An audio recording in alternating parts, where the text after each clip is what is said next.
Kepolisian Resort Situbondo dikagetkan dengan kedatangan puluhan pemuda yang melakukan aksi unjuk rasa ke Mapolres Situbondo Rabu 20 Maret 2024. Kedatangan pemuda yang mengatasnamakan Aliansi Masyarakat Peduli Demokrasi langsung ditemui Kapolres Situbondo AKBP Dwi Sumrahadi Rahmanto di halaman Mapolres Situbondo. Mereka ingin memastikan netralitas Polres Situbondo dalam pemilu yang digelar pada tanggal 14 Februari 2024. Koordinator aksi Muhammad Rizal Ramadan mengatakan aksi ini berkaitan dengan adanya pernyataan mantan Wakapolri. Sementara itu Kapolres Situbondo AKBP Dwi Sumrahadi Rahmanto mengatakan tuntutan massa ini diduga berkaitan dengan pernyataan tokoh atau mantan Polri terkait cawe-cawe Polri terhadap Sirekap. Dan berikut wawancara selengkapnya dari Kapolres Situbondo AKBP Dwi Sumrahadi Rahmanto.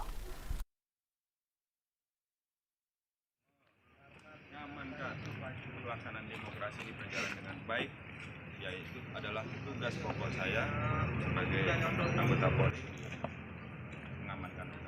Ya alhamdulillah kan sekarang aman-aman saja.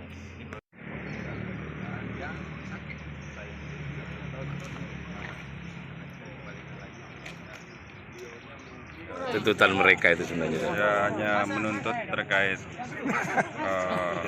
mungkin ada pernyataan salah satu tokoh atau mungkin mantan Polri berdinas itu terkait cawe-cawe Polri itu terhadap Sirekap. Nah, mereka menuntut agar polisi tidak seperti itu. Ya, makanya saya bilang silahkan. Apabila memang ada hal seperti itu, dari mana asal sumbernya, ya silakan diklarifikasi kepada sumber yang memberitakan, sumber yang mengeluarkan pernyataan tersebut. Ya, karena saya sendiri pribadi belum pernah tahu Sirekap itu seperti apa, untuk operatornya bagaimana cara kerjanya kan saya nggak tahu. Kita kan tugasnya Polri hanya mengamankan pelaksanaan pemilu ini berjalan dengan aman lancar. Jadi sejak Januari sampai Maret 2024 telah ditemukan 35 kasus demam berdarah dan cikungunya di Kota Kediri. Petugas telah melakukan fogging di wilayah yang terkena demam berdarah. Sementara kasus cikungunya juga telah ditemukan di Kelurahan Campurejo, Kecamatan Mojoroto, Kota Kediri. Tercatat ada 11 kasus yang terkena cikungunya. Meski kasusnya meningkat bersamaan dengan musim penghujan, seluruh penderita demam berdarah berhasil ditangani. Nyamuk cikungunya menyebabkan orang menjadi tak bisa berjalan dan tiba-tiba lumpuh, membuat penderita menjadi ketakutan. Dihimbau kepada masyarakat untuk melakukan kegiatan 3M+, yakni menguras, menutup, dan mendaur ulang plus kegiatan untuk mencegah perkembangbiakan nyamuk Aedes aegypti. Dan Tribuners, mari kita simak wawancara Muhammad Fajri Mubasir, Kepala Dinas Kesehatan Kota Kediri. Kan 35 kasus sampai bulan Maret. Cikungunya kemarin yang terdata ada di Campurejo, kita sudah melakukan fogging. Kemarin di Campurejo ada sekitar 11. Memang karena dua virus ini nyamuknya sama, nyamuknya Aedes aegypti jadi sama, cuman memang virusnya berbeda. Tapi sebenarnya kalau cikungunya ini sebenarnya bisa sembuh sendiri. Cuman karena menyebabkan orang jadi tidak bisa jalan, tiba-tiba lumpuh, ya otomatis membuat ketakutan. Tapi sebenarnya kalau tanpa diobati pun bisa sembuh sendiri. Ya, seperti itu. Tapi kita tetap melakukan, kemarin sudah koordinasi, kita sudah melakukan. Kalau memang cukup banyak, biasanya kita lakukan fogging di beberapa, sesuai dengan yang ada. Yang jelas kita kembali ke 3M+-nya. 3M+-nya jangan lupa, karena memang ini terutama yang sering terlewat itu di minuman burung, kemudian di kulkas bawah itu, kemudian di dispenser itu kadang-kadang kelewat. Ya, kemudian juga tambahan plusnya yang diberikan ikan di kamar mandi, kemudian kemudian dikubur. Nah, itu tolong lebih aktif. Kemudian mungkin bisa melakukan kerja bakti lah, Bapak Ibu, mungkin di lingkungan untuk meningkatkan agar tidak Batal menikahi tunangannya, seorang pemuda di Jember malah nekat mencuri sapi milik keluarga tunangannya tersebut. Pemuda itu kini mendekam di sel tahanan Polsek Bangsal Sari. Pemuda tersebut berinisial YAP berusia 23 tahun yang nekat mencuri sapi milik keluarga tunangannya tersebut. YAP mencuri sapi betina milik keluarga tunangannya yang berinisial DN 20 tahun di Desa Tisno Gambar, Kecamatan Bangsal Sari, Kabupaten Jember, Jawa Timur.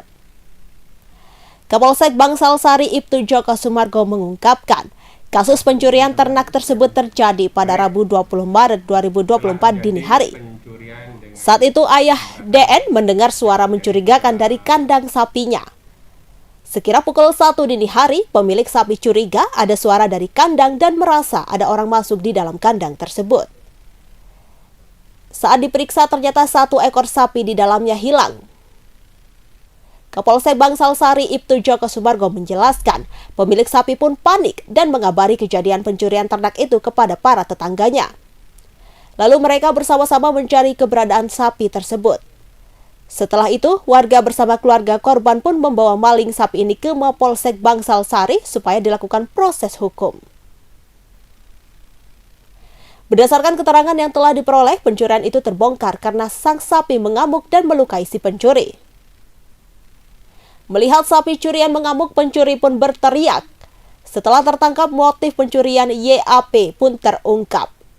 YAP mengaku sakit hati kepada keluarga DN karena membatalkan rencana pernikahan secara sepihak. Atas ulahnya tersebut, Joko mengaku menjerat pelaku dengan pasal 363 Kitab Undang-Undang Hukum Pidana tentang pencurian dengan pemberatan ancaman hukuman paling lama 7 tahun penjara. Kandang. Selanjutnya pelapor itu menginformasikan kepada saksi DH bahwa ada orang masuk ke dalam kandang per chat. Akhirnya saksi dan korban melakukan pencarian bersama keluarga di sekitar rumah korban dan saksi. Ternyata tidak diketahui. Akhirnya ada teriakan dari warga masyarakat bahwa ada masyarakat atau orang melakukan pencurian 1 ekor sapi. Yang kebetulan waktu itu tersangka membawa seekor sapi dan diseruduk. Akhirnya dia berteriak, mungkin kesakitan, akhirnya diketahui oleh warga masyarakat. Selanjutnya warga masyarakat menghubungi Polsek Bangsal Sari. Itu modus pencuriannya seperti apa sebenarnya? Modus pencuriannya, jadi tersangka masuk ke dalam kandang, memotong tali tampar yang ada di sapi, tali kekangnya itu dengan sebilah celurit yang ada di kandang tersebut. Selanjutnya dibawa keluar dari kandang tersebut. Itu sapinya apakah sebelumnya nggak teriak atau apa sehingga tidak curiga? Saya kurang paham. Yang jelas waktu mengeluarkan sapi dari dalam kandang mungkin tidak ada suara, mungkin diketahui oleh pelapor bahwa ada orang masuk ke dalam kandang. Ketawanya ada mungkin teriakan dari tersangka merasa sakit diseruduk oleh ekor sapi tersebut.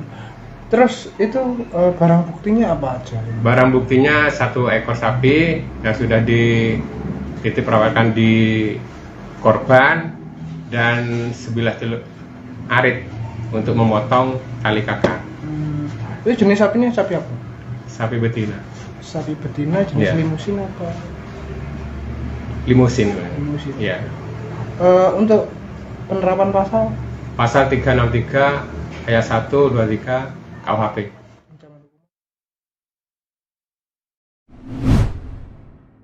RSUD Gambiran dan RSUD Kili Suci telah mempersiapkan personilnya untuk piket saat masa liburan dan cuti bersama Lebaran 8 hingga 15 April 2024. Kepala Dinas Kesehatan Kota Kediri Dr. Muhammad Fajri Mubashishir menjelaskan, pada masa liburan nanti kedua rumah sakit milik pemerintah Kota Kediri telah mempersiapkan personilnya. Termasuk jika ada pasien tidak mampu dalam kondisi gawat darurat telah menyiapkan kendaraan ambulans. Selain menyiapkan 2 rumah sakit juga menyiapkan 9 puskesmas. Puskesmas diantaranya merupakan puskesmas rawat inap yang buka 24 jam selama cuti dan liburan lebaran. Ketiga puskesmas rawat inap yakni Puskesmas Merican, Puskesmas Buluwerti, dan Puskesmas Ngeletih. Sementara Puskesmas rawat jalan selama libur dan cuti lebaran akan buka mulai pukul 8 pagi hingga pukul 11 waktu Indonesia Barat. Selama liburan juga ada personel puskesmas yang ditugaskan di sejumlah posko kesehatan kerjasama dengan kepolisian dan TNI. Sementara itu, Direktur Utama Rumah Sakit Bayangkara DRG Agung Wijanarko menjelaskan, selama cuti bersama dan liburan lebaran telah menugaskan dokter spesialis untuk piket pada tanggal 8, 9, dan 15 April 2024 di Poliklinik. Untuk UGD tetap siaga 24 jam dan kendaraan ambulans juga menjemput pasien juga standby selama 24 jam. Selain itu, tim Rumah Sakit Bayangkara bersama tim kesehatan Polres dan TNI selama operasi Ketupat Semeru juga siaga di sejumlah posko kesehatan. Sementara itu, Kepala BPJS Cabang Kesehatan Tutus Novita Dewi menjelaskan, selama cuti bersama dan liburan lebaran ada petugas piket di kantor BPJS Kesehatan Kediri mulai pukul 8 hingga 12 waktu Indonesia Barat. Petugas melayani informasi, pendaftaran, dan perubahan data peserta.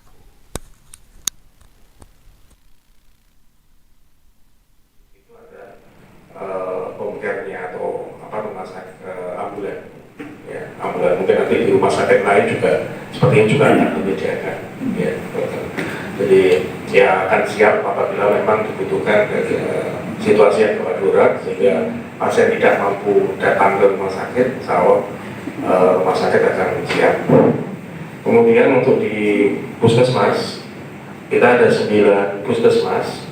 Ada 3 puskesmas yang rawat inap, karena rawat inap otomatis pada saat cuti bersama dan libur lebaran akan buka 24 jam untuk UGD-nya, gitu ya. Jadi ada 3 puskesmas rawat inap, yaitu Puskesmas Merican, Puskesmas Baluwerti, dan Puskesmas Ngerti.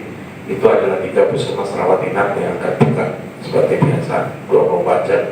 Kemudian untuk 6 puskesmas yang lain, ini puskesmas rawat jalan, ini akan buka pada pagi hari, ya, jam 8 sampai jam 11.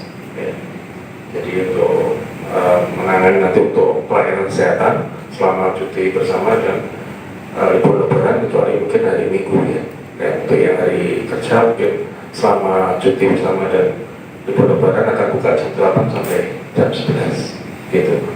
Nah, selain itu akan dialihkan mungkin ke vaskes yang ada di vaskes yang terdekat, ya.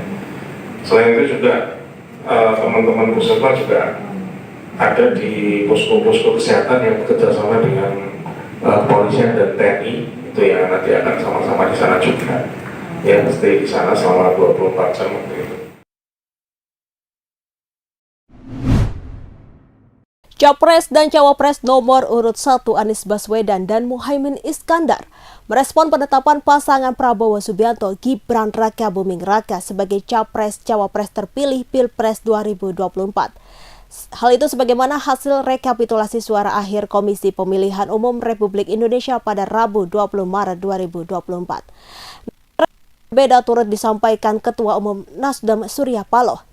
Anies mengatakan proses pemilihan itu penting, diantaranya terbuka, adil, bebas dari tekanan, dan menjamin bahwa semua suara yang memenuhi syarat akan didengar dan dihormati. Tanpa proses yang kredibel, legitimasi calon yang terpilih atau keputusan bisa menyebabkan keraguan. Anies menilai dalam prinsip negara demokrasi modern ketika melihat ketidaknormalan dan penyimpangan bukan dugaan melakukan agitasi kepada publik, namun mengumpulkan bukti-bukti untuk dibawa ke depan hakim. Ia lantas mengajak semua pihak melanjutkan perjuangan dan mendukung langkah tim hukum. Sementara Surya Paloh mengucapkan selamat kepada pasangan Prabowo Gibran. Surya Paloh mengatakan bahwa Partai Nasdem menerima hasil pemilu 2024, baik itu pemilihan anggota legislatif maupun pemilihan presiden. Meski demikian, ia memiliki beberapa catatan berbagai kekurangan yang harus diperbaiki.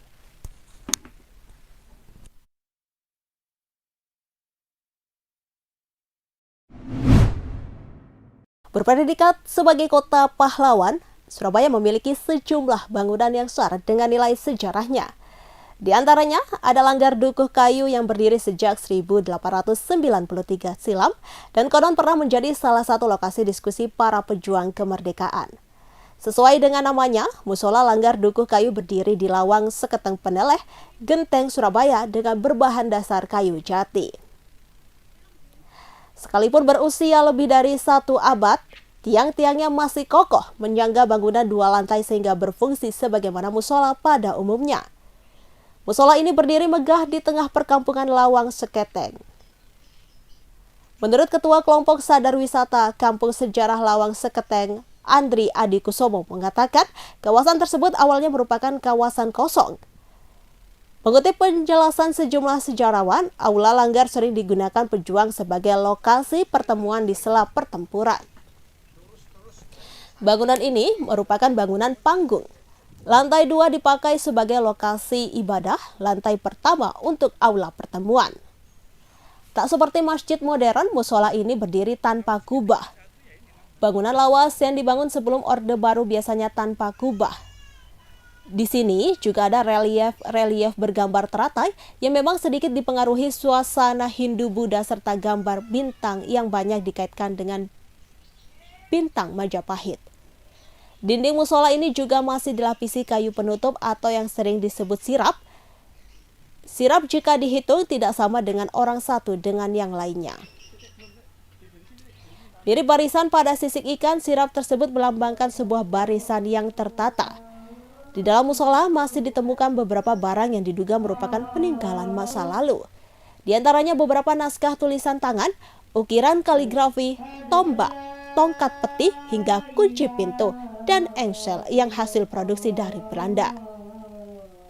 Satu di antara yang juga menarik adalah Al-Quran menggunakan tulisan tangan.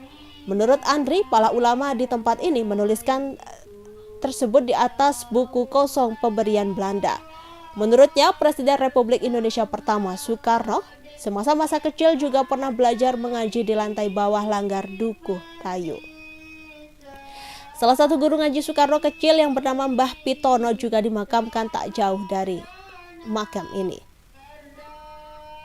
Hal ini relevan mengingat lokasi lahir Bung Karno tak jauh dari tempat ini. Sebagaimana diketahui, Bung Karno lahir di Jalan Pandean 4 nomor 40 Peneleh, Surabaya.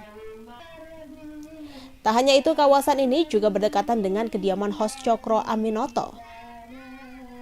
Oleh pemerintah kota Surabaya, bangunan yang beralamat di Jalan Peneleh Gang 7 nomor 29 hingga 31 tersebut kini telah menjadi museum.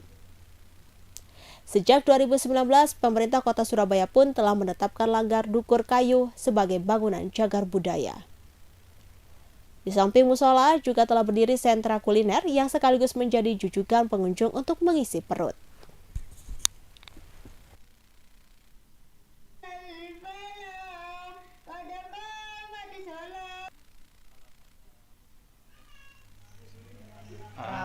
Raweh terus sama sholat isya sama tadarus.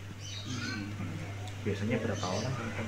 Tank, ada kawasan kosong beberapa rumah pemukiman, akhirnya dibangunlah sebuah bangunan kayu yang bawahnya itu sebenarnya aula. Kita Langgar Dukuh Kayu sebenarnya itu bangunan panggung. Jadi pagar aja, modal kayu-kayu aja, lalu di atas baru untuk ibadah. Karena di bawah dibuat mobilnya para pejuang pada saat itu. Nah, di situ ada prasasti itu yang bertuliskan Arab Gundul yang terbaca bahasa Jawa. Yang terbaca awitipun jumeneng punika Langgar tahun 1893 sasi setunggal. Yang artinya bangunan Langgar Dukuh ini dibangun pada tahun 1893 di bulan pertama. Karena sampai sekarang kan usianya udah 127 tahun kan ya. Jadi kawasannya itu benar-benar ada, benar-benar menyolok seperti relief dan beberapa barang temuan juga.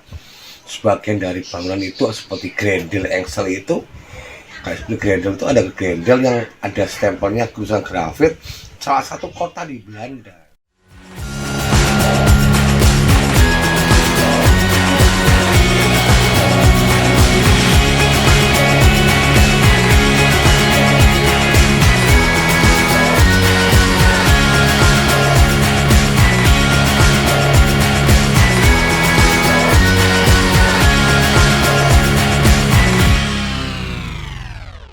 Download Tribun X sekarang. Menghadirkan lokal menjadi Indonesia.